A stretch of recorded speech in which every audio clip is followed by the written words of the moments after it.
It's not secret anymore. AI is not an idea. It's already happening. We need to introduce to actually teach students how to use AI. That could be at least a requirement. They are facing challenges. Technology is moving so fast, and we are reaching the point, honestly, and I see it, something new every week. We're all, if not on the same page, at least in the same chapter of the same book with how to implement AI.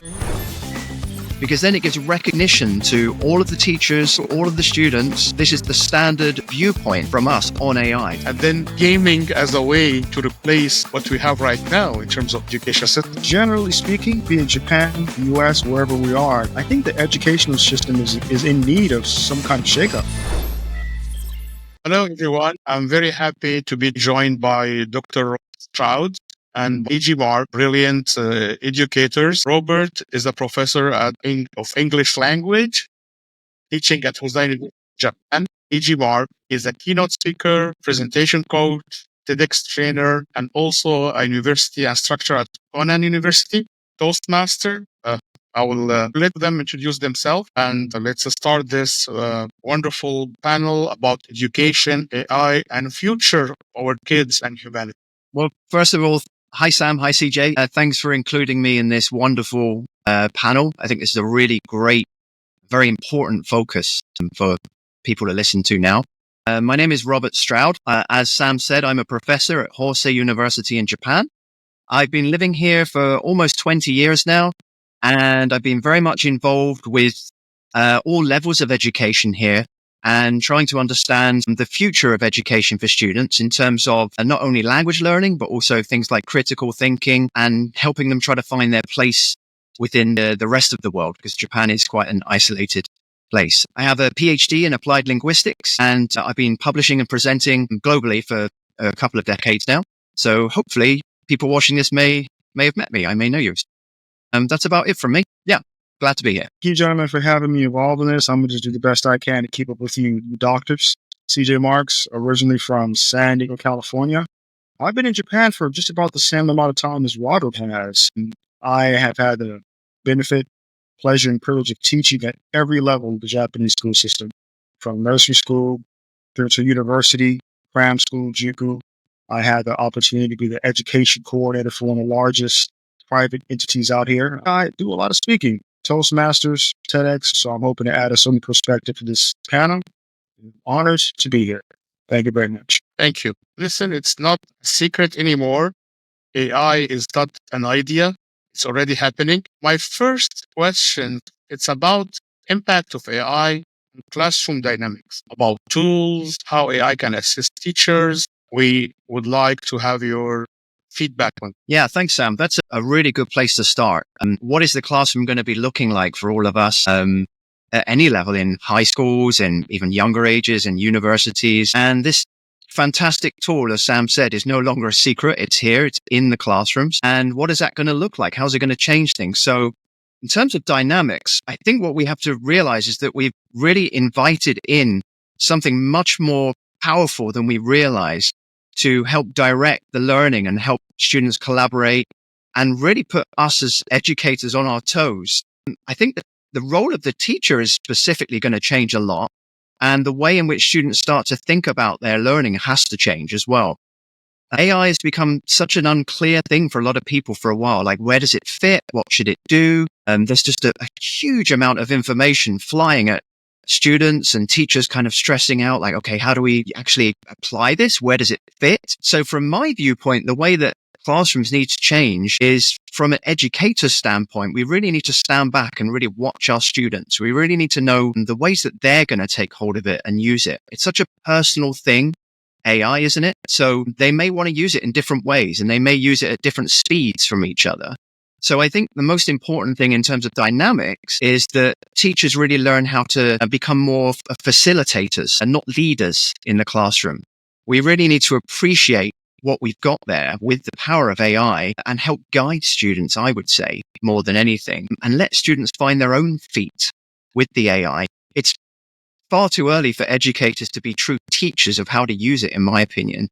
So I think we just need to support students. I think that's the most important thing, and kind of collaborate with the AI to help it become a useful thing rather than a hindrance, which it may be doing in some cases. those are my thoughts. I'd love to hear from CJ and from yourself, Sam, as well. Thank you for that. I would concur with what Robert said. We're in the early stages of a phenomenal period, and I think a lot of us are still trying to figure out what's going on and how to implement AI in the classrooms. And I think that's a good thing, truth be told. I think we could all agree that, generally speaking, be it Japan, the US, wherever we are, I think the educational system is in need of some kind of shakeup. Far too long, I think many educators have been relying on outdated, obsolete materials. And I know a number of folks are not sure how to go or where to go with it, but anything that inspires us to be better, I'm inclined to believe is a good thing. And I think it's going to force educators to be more, not just always cognitive, but thinking more so about the needs of our students individually. So concise answers, I think AI in the classroom has the potential to do a lot more good than not. And it's taking the whole industry of education into the 21st century and forcing us in the classroom to be better, more motivated, more intuitive teachers. I think the revolution needs to be much more explicit. I think the method we have right now belongs to the very far past. The way the education system was built is to produce machines. People who memorize things, who follow orders, and become a good citizen in the capitalistic system. And now suddenly we have machines that are outperforming our kids. Most of the time, we are trying in that system to make people memorize information in a way or another. It should be not literal sometimes, but still memorization and knowledge. And that's outdated today and even before AI. You Google the information, you have it. You don't need to memorize it anymore. With AI, it become worse. Even a lot of tasks that until now was exclusive to human become very easy to the machine. People who memorize things are trying somehow to compete with AI. It's unfair competition. Now, I recognize we human have creativity, critical thinking, and I think this is the future. Still, AI can be used to help teachers draft their new kind of education. It's very fun to use AI to craft teaching materials. It's very impressive, fast. And in fact, we know all how to use AI. Just we are not used to. Because the same way we used to extract information manually by going online, searching, analyzing. I tell people all the time, you need prompt engineering. If you talk to AI the same way you talk to any human, the algorithm they built, it's natural language processing, so it will go and get you the right information. So smarter your discussion with AI, smarter the result you will. And the revolution we need, one of the major things that I think we need to change and maybe get rid of, and it will be very helpful and all students will be happy, is grading. Why we need still to grade people? It's really unfair in a way when you tell them, hey, don't cheat, don't collaborate. And in real life, it's exactly the opposite. And first thing we do in companies, we undo what we used to do in academia. Academia tell them, don't cheat, don't check each other what you are doing. But in a company, tell them, hey, collaborate, teamwork. So this is maybe one of the obvious things that we need to change. Get rid of grading, going to a system, critical thinking, team building. Used to tell the employee when we are doing training, hey, cheat from each other. Because this is learning. This is one of the best way to learn is to check your friend, hey, how we work that out, how you can do it. So I'll go and ask Robert, because I'm very interested. He is teaching creative thinking, and this is like a follow-up question to the first one. How do you think creativity should be taught in the age of AI? That's a wonderful question. And I think there's a lot of opportunities using AI that are being overlooked right now, Sam, as well. I think that when we talk about creative thinking and the discussion that you just gave about how AI can help us come up with ideas and things, that's all wonderful. That's all true. But there's also, everybody sees this word of cheating, and it's very unclear what cheating means. And a lot of the research that I'm doing at the moment, and I know a lot of other academics, there's a sense of guilt among students. This word guilt comes up a lot. Am I using it in the right way? Is this just cheating? So we need to clarify for students how they can or should be using AI and not feel guilty about it to help them become more creative. Also, there's another level to this, which I don't think people are really thinking about enough at the moment. When we get feedback from AI, when we get this output, when we get this support for our learning, that gives us a wonderful opportunity to think creatively about what it's telling us as well. This interpretation of, is that a reliable outcome? Is that something I can really trust? Is that something I should fact check myself? And if we do that, that's another level of creative thinking that this powerful tool gives our students. It doesn't have to just be from the AI or not the AI. This kind of partnership really can push students in their creative thinking. It absolutely inspires students' curiosity. I've noticed even the dull topics, things CJ will tell you about in Japan, and I'm sure any country, if you give students that dreaded write something or have a discussion about global warming, it's just, really? That topic again? But when you do it with AI and you actually say, okay, well, let's use something fun. Let's do that. Let's get up to speed with some really good facts to really hit that other team in the debate. And this creative thinking that AI helps them do, it's fascinating. So the topic becomes anything works, really. It really does support their creativity. And if you tap into their curiosities in that way, it can work very effectively. But as I said, the problem is there's a huge fear that AI is killing creativity or killing critical thinking. It really doesn't have to be that way. It's how we apply it and giving students that chance to really reflect on what they're doing with the AI. That's the crucial step that we need to be taking the next year or two. Yeah. CJ.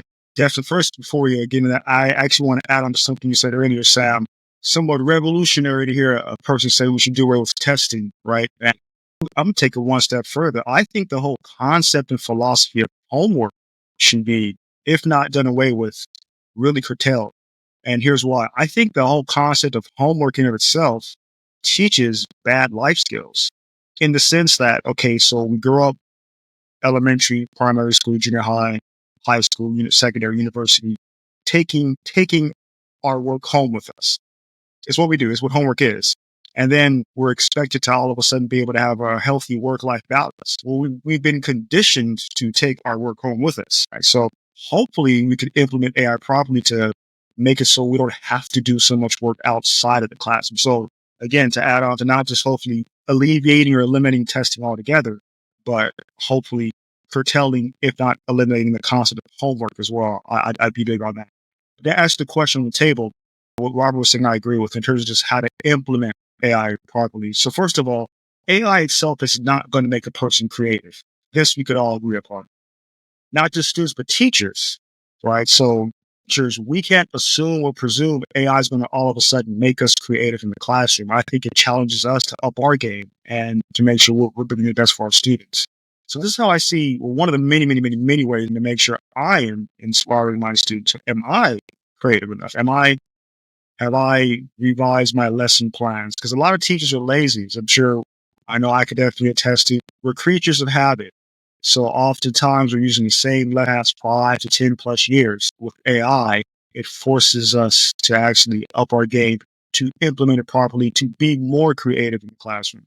One last point. I liken it to the scientific calculator that came out some time ago. I remember I was in elementary or primary school, and we'd have scientific calculators, right? And same thing in junior high school, middle school. When I got to high school, it existed, and it was just blowing our minds. Like, you could put so many things with this calculator, and it was a tool. Obviously, it was a matter of how we use the tools, and the teachers didn't know how to actually allow us to use the tools. And it challenged the teachers to have to realize, okay, how am I going to allow these calculators on tests or not? And I think we're at a similar point with AI.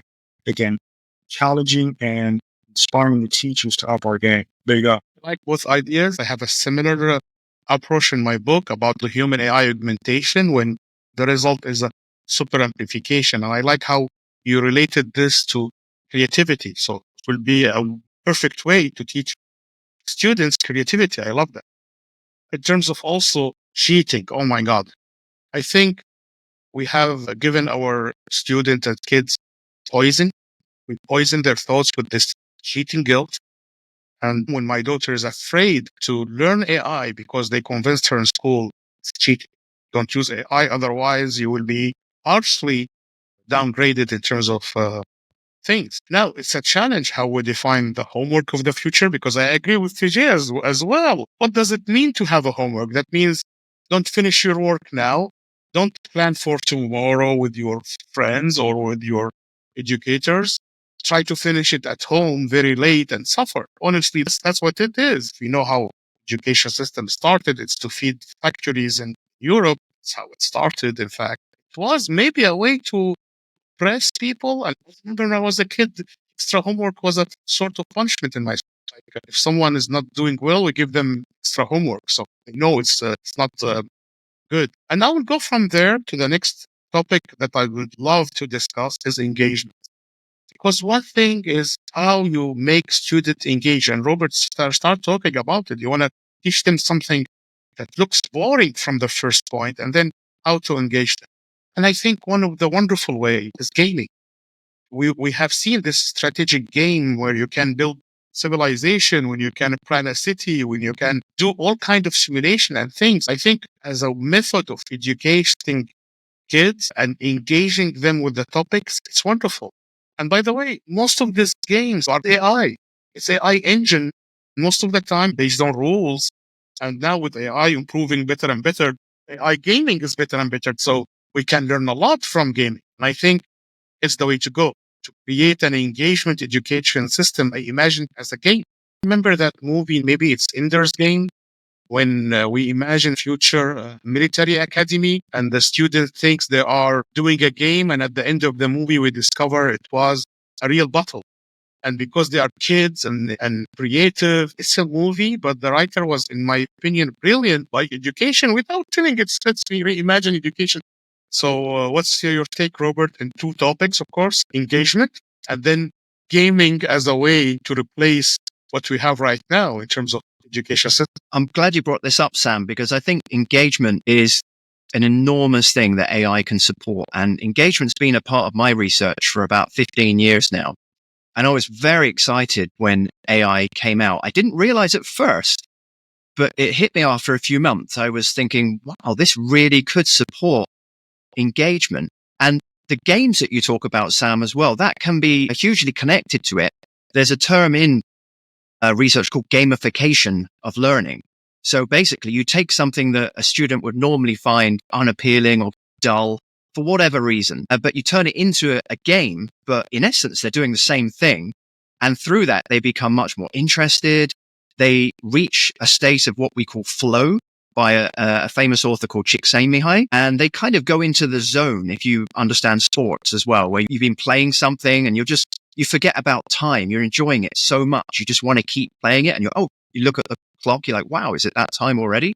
So AI can definitely do that in classes. And I think that needs to be a really important thing that we remember. In terms of games in classrooms or in education in general, I think another great thing AI is going to be able to do is this personalization of levels and goals.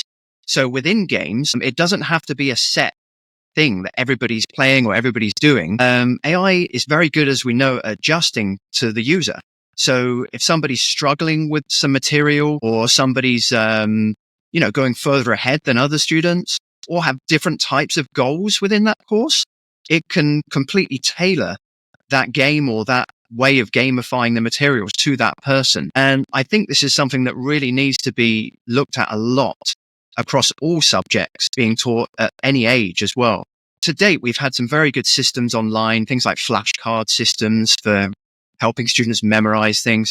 But the impact on memory when students are really engaged like that, going back to what CJ was saying and what you were saying, Sam, about the no need for homework, perhaps, if they're really engaged in classes and they're really retaining what they're learning because they're enjoying it and it's personalized with AI, maybe the homework wouldn't be necessary anymore. Homework to me is helping students remember material. But if the material becomes so engaging, maybe, we can drop that. So that's another thing that would be good. Yeah, that's my thoughts on it.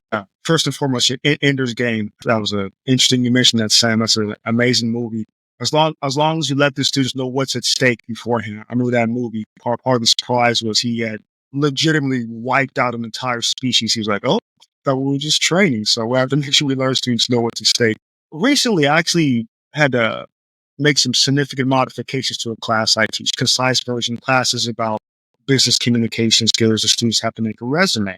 And I'm sure Robert can relate to this being in Japan and any other non-native English speaking curriculum. Long story short is, it used to take so long for the students to get the resumes right. A lot of it was linguistic challenges. Now it's easier. Like, hey, use the software to clear the English. Now, obviously, the software is not going to actually write your resume for you. You have to know what you've done and how to actually put it into the actual paper on the screen. So properly using the tools to help us be more efficient in the class. So how does that work with gaming or gaming philosophies? As I said earlier, I think oftentimes teachers are creatures of habit, myself included. And I have fallen victim to the point of sometimes actually trying to direct the class to my teaching style. Here's how I teach. You have to adjust to how I'm teaching, but that's not how it should be. Now, I've realized I have a lot more at my disposal by properly implementing AI. And as Robert was saying earlier, I have a different software and different games that I can use to tailorize and custom to my students. And how is that not a good thing? Whenever you're allowing learners to actually be the best version of themselves in the classroom, whenever you're able to tailor your lessons to the specific students, everybody wins. So I'm all for it. It's how it should be moving forward as educators. I'll use what you said to go to a next topic, because you spoke about yourself, how you are updating your, let's call it courses, how you are updating your methods. And let me challenge ours. Do we need, because the trends now we are telling, hey, let's do this and that in the future, immediate, and using AI, what we need to do, what we have in our hands immediate to stay in the old system, but in the same time, give the students, the kids, a sense of new things. How we can use AI today to improve our habits as administrator, as educator, as thought leader and researchers. And I will start with you, Rob. That's a great question, Sam. And yeah, I think the biggest thing is we just need to address the elephant in the room. I think a lot of students, everybody knows what AI is. It's here. I think a lot of educators are just kind of unsure what to say to students or how to talk about it. So let's just talk about it. I think my students personally have been kind of shocked in the beginning when during class I would just stop and go, hang on a minute, let me just ask ChatGPT that. I don't know. And I think it's okay as a teacher to say, I don't know. And it actually just put it up on the screen and they're being kind of like, oh, actually, are you cheating as a teacher? So I said, okay, let's talk about cheating. What is it? What are we using this for? What can we use it for? And just getting things out in the open with them is the first step. It really is. If almost like when you've got some kind of problem in your life, you go to some kind of counseling meeting to talk about it. It feels like that with students. Look, we need to just talk about this. It's fine to use AI, but if we don't talk about it, it can become a secretive problem. The second thing, which I've really enjoyed, Sam, recently, is just giving students the reins and saying to them, I want you to teach the class how to use AI. And this was a project I ran recently and is in a publication of mine. It worked wonderfully and taught me as a teacher a lot. I said, you're going to have 20 minutes each as groups, and you're going to teach everybody in the room some way to use AI to improve your life as a student. So it doesn't have to be about the class. It could be something else. And they came up with wonderful ideas, things I had no idea about, which really showed me as a teacher, I need to learn a lot more from my students because they're using it in ways I couldn't imagine. For example, some of them came up with ways to help them schedule themselves a bit better. Some of them wanted to have a bit more effective or efficient time systems for their week. Wow, I'd never thought of that. So we started to talk about it, and that was great. Another one was in a language class, in an English class, they wanted to know how to talk to different types of people. So not just have a kind of one approach to a language to people from another country, but depending on their gender, their age, maybe their background, maybe the situation. Is this in a workplace? Is this in a park?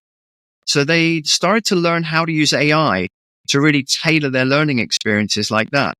So from a teaching standpoint, I think we just have to listen to our students a bit more and we have to give them a bit of control because I think that reduces the fear of guilt. 2, it's fun. I've really enjoyed just watching them go to work with it.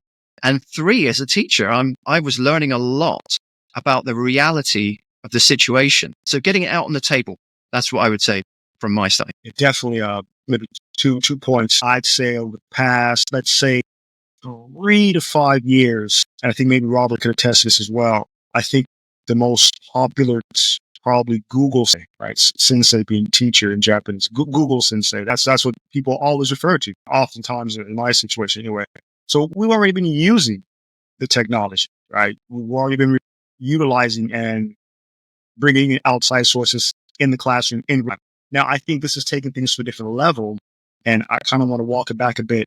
Some of the challenges that I face, and I think we all could agree with, it's not so much in the classroom per se with the students as much as it is colleagues, right? Because now, if I'm teaching an elective and I have, relatively speaking, and I have autonomy to do what I want, if you guys want to use this software and use ChatGPT, go at it. The challenge is if I'm one of, let's say, half a dozen teachers teaching a course that's streamed, and if I have a certain perspective on using AI and maybe my colleagues do not, that can create some issues. Ironically enough, I've realized the issues haven't really been with what's going on with my students are cool with that. Oh, you could use ChatGPT? Great, thanks. The issue is, like CJ says it's okay. Her or his teacher says they can't use ChatGPT. So again, walking it back, I'm realizing it's not as much me using it in the classroom. It's being able to use it with the authorization and the support of maybe some of my superiors at. Unfortunately, I'm at a great institution. For the most part, people above me support it. It's just sometimes my colleagues in the same level. And that's what I've realized as being one of the biggest challenges, at least this year, is making sure that we're all, if not on the same page, at least in the same chapter of the same book with how to implement AI. So I realize that doesn't directly address the question you asked, Sam, but again, walking it back, I've come to realize that's a significant issue, at least in my experience as well. I'd love to hear maybe Robert as well, or maybe you as well, Sam, in terms of like not just how students perceive using it, but your colleagues and fellow educators as well. Can I jump in there? Right. Sorry, Sam. That's just such an interesting point. It's an interesting point that CJ brought up. And one I really wanted to talk about today as well is the acceptance of it across the board within institutes. For example, I mean, in Japan, CJ will tell you, change comes slow here, which can be a good thing and a bad thing. I'm imagining in somewhere like the US, the UK, other countries around the world, everywhere, there's a little bit more proactiveness right now to make a change.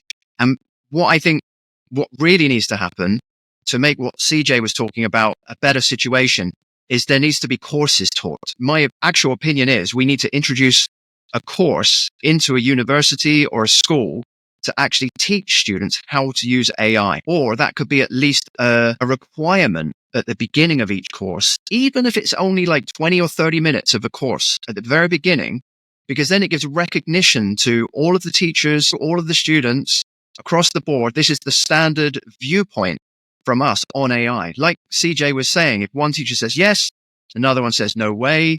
I mean, I guess, I don't know, it's like having a strict mother or father and the kid gets smart. The kid goes to the one that's going to give him the candy. And, you need to have a teamwork between the parents. You need teamwork between all the teachers. And I think the only way to do that is to actually establish, in my opinion, a course or at least a guideline at the beginning of courses to say what they should and shouldn't do with it. Then it's out in the open. And then you can get that fairness for students from course to course, no matter what they're learning, languages, sciences, mathematics, whatever. This is what you should do with it. This is what you shouldn't do with it. Yeah, I mean, the problem CJ mentioned is a very real one right now, I think. So I think that's the next step to help with it is definitely at the institute level to create something for everything, all the courses to be the same. I will add, because this is what I wanted to say anyway, but I love how you elaborated more that make my job easier. I think also we need to recognize that the administrative part of any education or any organization that teaches kid or young adult, they are humans too. And they are facing challenges. Technology is moving so fast. And we are reaching the point, honestly, and I see it, something new every week. And the burnout and incapability of living up with technology is a real thing happening. And here, technology could be the cause, but also could be the therapy. They can use AI themselves to reduce their administrative burnout, let's call it, and task. And that will give them more time to learn themselves. One thing when I used to teach university that I have observed that once people reach a certain level in administration, they stop learning. They are very comfortable in their positions. They are dean, they are president of university, and they think, okay, I don't need to produce research anymore. I don't need to update my knowledge anymore, even if they don't say it loudly. But with our age of AI and something new coming every week, competition between Google and OpenAI reached a point.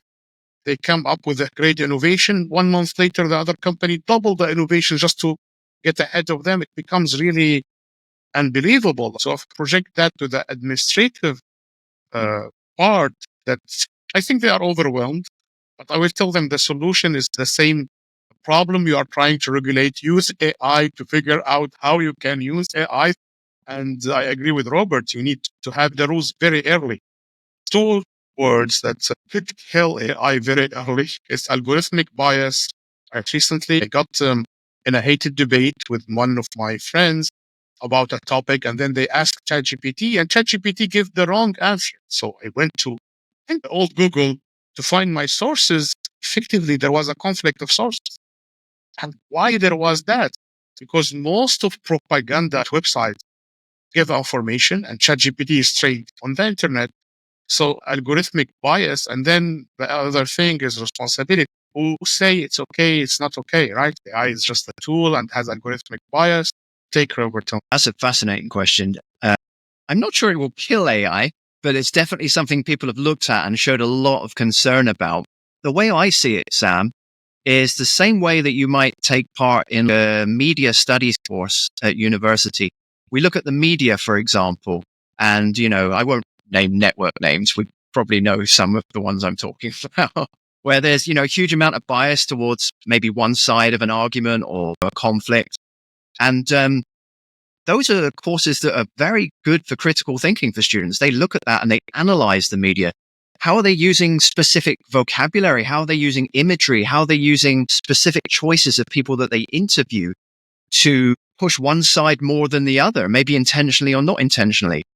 So AI may be doing that because all AI can do is gather information that exists. If it doesn't exist, it can't create it, right? We know that. So it's gathering what it can, and it may unintentionally be showing this logarithm bias or any kind of bias towards any kind of side of an argument. So if we're aware of that and we make sure that everybody stays aware of that, I don't see why we can't use that as an opportunity to look at what it produces and actually analyze it ourselves.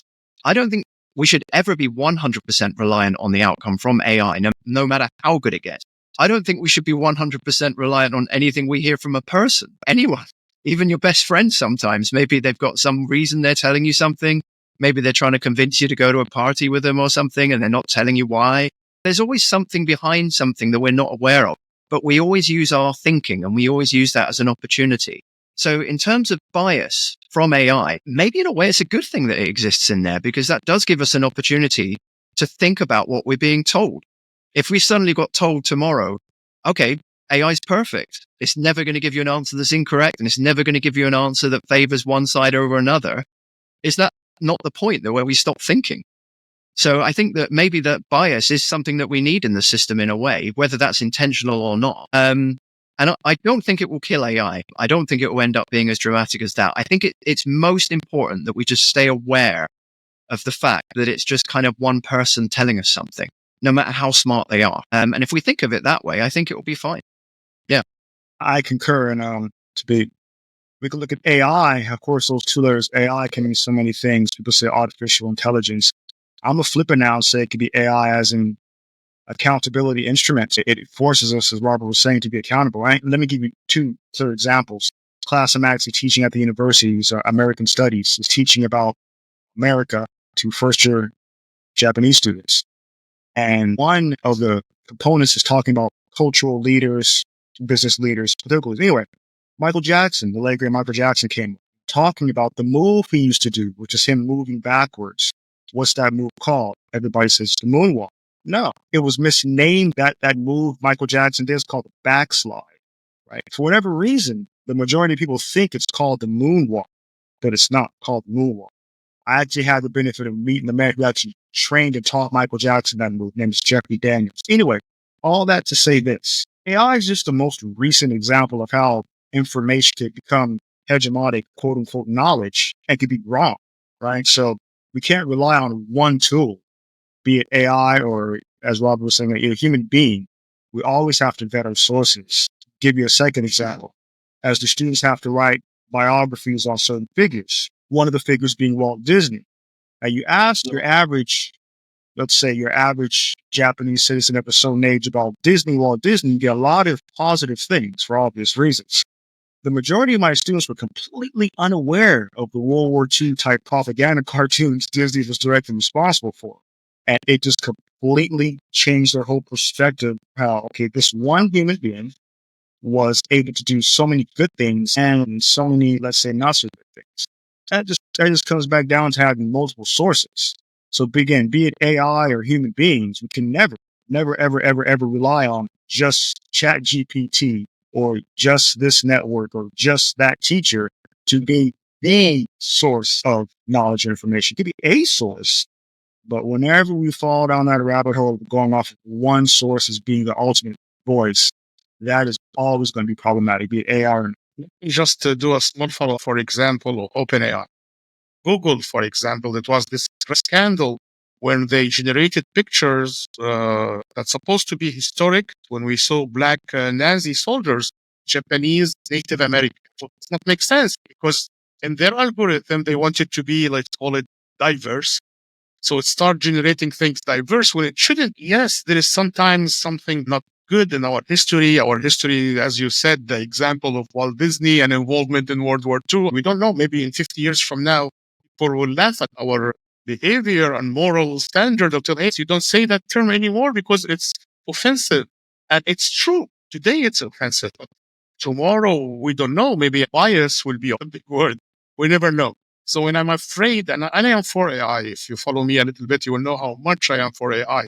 But I'm afraid really of sanctions, censorship, and I think it could kill AI because if we start to have AI systems the same way we have media systems, I like the analogy Robert did with that, to be catastrophic. Are you using a left AI, a right AI, progressive AI?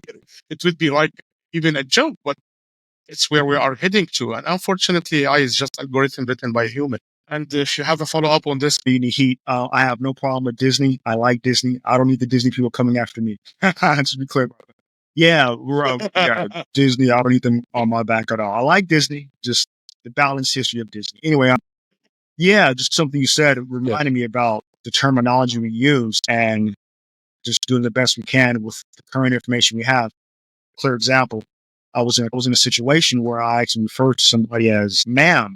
It was what I would say, traditionally speaking, was a woman. Called her ma'am, and she seemed very offended by that. What do you mean by that? I was just trying to be polite. The way I came up, sir and ma'am were how you address certain people, not of age, but just if you're being polite. And I've come to realize, I've been reminded more than a couple times this past year that presuming someone wants to be called sir or ma'am is just that presumption. And it forced me to realize how I address people unless I'm comfortable and clear on these two words, sir or ma'am. I realized that, okay, I can't always lead with that. And that I think kind of draws back to the point you're making, Sam, about in current context, it may seem relevant and okay, but who knows, 25, 30 years from now, how could you say that? So be it AI or not AI, it's something that I've been reminded of. I think we all have that in current times. We have to always update, keep learning, and keep in terms of how we communicate and address people. Most certainly. Just a quick follow up on that. Yeah. Yeah. I mean, I'll just add something quickly again as well. I think just as we move on, as you were saying, Sam and CJ as well, I mean, it makes me of some of my favorite comedians who nowadays they get into all kinds of trouble for the things they say, but like 30 years ago would just be the funniest thing you've ever heard. But, just so much more regulation or, care that needs to be taken with the things you say because there's many more groups. And it can understand it. That's great. There's a lot of people with their own issues in society, different types of groups that need to feel respected and feel part of the community because it's always changing. There's always different types of groups entering, different sexualities, different minority groups. So we need to be aware of that. And that's great. But it does cause a lot of problems for AI if it's just AI is like the friend who can't shut up. So basically, it's a bit of technology that will just spurt out anything. I think that really makes the teacher much more important. I think that if that's talking about classrooms or education, especially going down to the younger learners, if they're going to have this Wild West version of AI and it will just tell them anything and kind of fill their brains up with things, the teacher becomes more and more important as I'm not going to say filter, because that's kind of censorship or taking away their right to look at that information, but more of a guide to let them really think about what they're reading and if there are other viewpoints that are possible too. Yeah. Yes, I agree with you. I think the role of the modern education should be more of compass. I think we need to be somehow teaching morality. What does it mean to be right or wrong? Because the machine will be biased, has no morality. And our history is really full of weird and failed experience. Not to say more about that. I will move to another topic, which is related a lot to the next generation. And I will call it super intelligent human. And I will speculate a little bit. And I say we'll have a new generation, the same way we are born with electricity, we are born with radio, TV exist already in our life, and it was okay. We have now a new generation that will be born with AI. So my question for you, also maybe some prediction of the future. Will we have this super intelligent human very soon? Shall I go first? Well, we talk Please. about nature versus nurture. Sorry, we talk about nature versus nurture with people becoming smart, right? Is it natural that you're that smart, or is it the nurture? So if we talk about nurture, how we take care of people to develop into the kind of human being that they are, I don't think AI is just going to do that by itself. It's going to have to really be the way they're nurtured by the people who train them to use AI, the people who teach them how to interpret AI, how they communicate with others about the AI as well. Because the human connection is enormous. It's a part, we are humans. The way we've survived for so many millennium is just, the way we connect with each other, the way that we share information, the way we pass information down. I don't think a tool such as AI, just by kind of putting it into a room with people or putting it into their lives, is going to make them smarter. Einstein obviously said, when technology surpasses humans, we all become stupid, right? So it's not a case where we don't question how anything works in our lives anymore. I'm exactly the same. If I turn on my computer that I'm talking to you on now or my phone, if something goes wrong with it, I'm kind of clueless what to do with it. But we didn't start out like that. We started out by actually having, a lot more thinking about the way things are going. So AI needs to go through that stage, and superhumans or super intelligent humans, I'm kind of a little bit clueless on where that will lead us. And I'm a little bit worried it could go the other way. I think it all depends on how we nurture the people using it. That's my opinion. CJ. Absolutely. It's amazing. Actually, just a couple of hours ago, my daughter, about the same age as yours, Sam, 2.5 years, she's calling out to the ether, Siri, over some music stuff. So be it Siri, be it Alexa. Yeah, these younger are growing up with things we just didn't grow up with. That being said, again, with everything Robert said, data and information are not necessarily intelligence, as we all could upon. So when you say super intelligent, I think goes without question that this next generation is growing with more information, more data around them. But as did we. We internet came on later in our but television, right? The radio. It's been like that for a long time. AI is just the newest version of how we consume or have access to information. But it's not just about if a student, if a person, if a child is informed that establishes intelligence, right? There's also the whole more intuitive, emotional. So maybe a person will be exposed to or have a lot more data to make them more quote unquote cognitively capable, but it doesn't necessarily mean that they're intelligent from an overall holistic human perspective. And that's a responsibility of a parent, a teacher, any kind of a leader, is to make sure that the person's not just being informed or inundated with data, but actually knowing what this means and how to use the information responsibly. Because that, I would argue, is what creates true intelligence. This is challenging, but that's Jump in with please. Yeah, just CJ just really made me think about something that happened to me recently. I've got a lovely little trophy on my background here that I didn't win it. That was from my students who were in a presentation contest recently. And because of my great love of it, I said, okay, present about AI. So we talked about AI all semester, and they did an English presentation contest about their research on AI. And their research topic was how university students perceive AI. And one of the judges at the end of the competition had one of the best questions I had thought of to ask my students, which I'll share with you. And I'm going to use next semester with my students. The student said that AI's best point was an extension of getting information. So the judge's question was, what's the difference between getting information and learning? And my students lost the contest first place, I'm sure, because of this question, because they didn't really have an answer. And to be honest, I was sat there kind of stumped, like, okay, what is the answer to that? So you can get a lot of information. AI, you could imagine as a super powered Google or something like that now, just give you all this information. But does that mean you're actually learning? Does that mean you're actually improving your thinking? It doesn't. It takes more than that. And I think it's the job of the teachers like myself to figure out what it is we need to do to transform that into the learning. And a lot of that is the thinking and the collaboration with the teacher and, talking about it. So I wanted to share that after what CJ said. Hi, Phil. It was an amazing discussion. Thank you for this wonderful feedback.